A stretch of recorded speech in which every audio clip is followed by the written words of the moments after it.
atas waktu dan kesempatan yang diberikan, kami dari kelompok 11 akan memaparkan materi mengenai monopoli. Yang pertama, pengertian monopoli. Monopoli adalah keadaan di mana suatu bisnis dikuasai oleh satu perusahaan atau pasar dan tidak memiliki pesaing.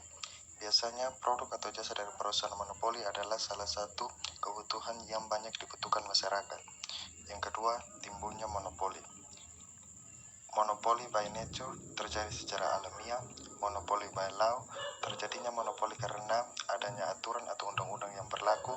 Yang ketiga, monopoli by license, terjadinya karena perusahaan terkait memiliki hak paten atas kekayaan intelektual yang dimiliki. 3 ciri-ciri monopoli. Yang pertama, hanya ada satu perusahaan atau pemasok. Yang kedua, tidak ada barang substitusi atau pengganti. Yang ketiga, price maker. Dan yang keempat, calon pendatang baru kesulitan untuk memasuki pasar. 4. Memaksimumkan omset dalam jangka pendek. Perusahaan monopolis akan memaksimumkan labanya dengan cara menentukan kuantitas produk yang harus dijual sekaligus harga produknya. Dengan demikian, keputusan yang harus dibuat perusahaan monopoli tidak hanya menentukan berapa harga jual produk, tetapi juga berapa banyak kuantitas yang harus diproduksi. Keseimbangan jangka pendek perusahaan monopoli dicapai pada saat MR sama dengan MC, yaitu pada tingkat output key. Keseimbangan perusahaan ini sama dengan keseimbangan pasar. Bila keseimbangan tercapai, maka perusahaan akan memperoleh laba maksimum atau laba supernormal. Yang kelima, usaha menghindari kerugian dan diskriminasi harga. Untuk menghindari kerugian, yang pertama memperbaiki kinerja keuangannya sehingga dapat mencapai efisiensi dalam operasional perusahaan. Yang kedua, melakukan promosi untuk memperluas pasar. Untuk menghindari diskriminasi harga, yang pertama, perusahaan memiliki market power. Yang kedua, perusahaan harus dapat membedakan atau memisahkan dengan tegas masing-masing segmen yang menjadi target. Artinya, masing-masing pasar atau segmen harus memiliki kesensitifan terhadap harga atau elastisitas harga yang berbeda. Yang ketiga, pasar harus terjaga tetap terpisah, baik berdasarkan tempat atau sifatnya, sehingga tidak memungkinkan konsumen membeli dari pasar yang harganya ditetapkan lebih murah, kemudian menjual kembali di pasar yang harganya lebih mahal. Yang keenam, penetapan harga pada multiproduk. Jika perusahaan memiliki kekuasaan untuk menetapkan harga pada beberapa produk yang saling berhubungan, dan perusahaan juga dapat menetapkan harga untuk sekelompok produk, mobil dengan aksesorisnya, komputer sekaligus perangkat yang lain. Yang ketujuh, dampak monopoli murni. Yang pertama, menguasai harga pasar. Jadi monopolis selalu berorientasi pada profit sehingga harga akan ditetapkan menurut perusahaan tanpa mempertimbangkan aspirasi dan kepentingan konsumen.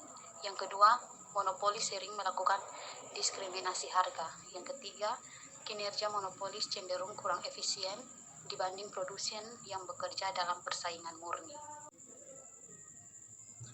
Dampak negatif monopoli. Yang pertama, mengakibatkan penggunaan sumber daya yang tidak ekonomis. Yang kedua, melakukan eksploitasi terhadap konsumen dengan tingkat harga melalui produksi yang lebih indah.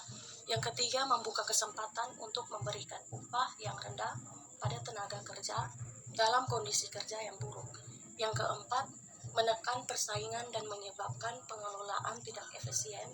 Dan yang kelima, mengurangi arus investasi, dapat pula meniadakan rangsangan inovasi dalam berproduksi, menghindari kapasitas yang penuh. 8. Pengendalian terhadap monopoli. Pengendalian dapat dilakukan dengan beberapa cara, yaitu metode pengendalian harga dan perpajakan. Hal yang menarik adalah beberapa metode pengendalian ini semuanya mempunyai hasil yang agak berbeda. Pengendalian harga menghasilkan output yang bersaing murni dan laba yang lebih rendah, sedangkan metode pajak semuanya menghasilkan laba murni yang lebih rendah tetapi tidak akan menaikkan output. Sebenarnya, pajak per unit menyebabkan output yang lebih rendah, maka dari segi pandangan masyarakat, pengendalian harga merupakan metode yang paling menguntungkan karena output yang dijual di pasar lebih banyak dan dengan harga yang lebih rendah. 9. Penetapan harga dan output jangka panjang. Dalam jangka panjang, perusahaan monopolis mempunyai kemampuan untuk mengembangkan skala produksinya untuk menghasilkan laba yang maksimum. Dengan adanya rintangan bagi perusahaan lain, monopolis dapat mempertahankan laba supernormalnya. Namun demikian, ada kemungkinan perusahaan monopolis hanya memperoleh keuntungan normal atau dilambangkan P sama dengan 0 dalam jangka panjang, seperti yang ditampilkan pada gambar di bawah ini.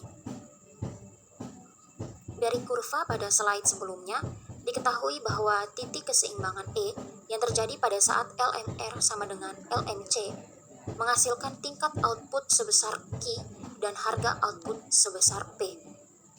Dengan tingkat biaya yang dimiliki perusahaan sebesar LAC, terlihat bahwa biaya per unit output pada tingkat output Q adalah sebesar CQ, yang besarnya adalah sama dengan harga 0P.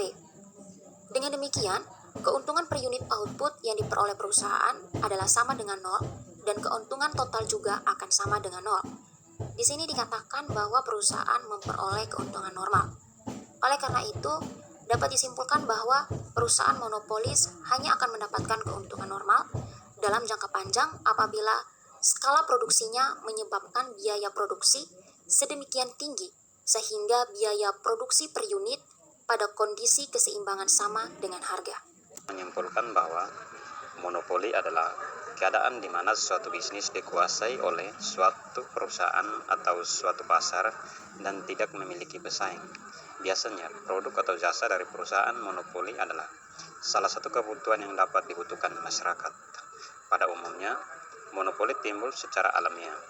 Adanya aturan dan undang-undang yang berlaku dan terjadi akibat adanya lisensi atau hak paten atas kekayaan intelektual yang dimiliki. Sekian pemaparan materi dari kelompok kami. Terima kasih.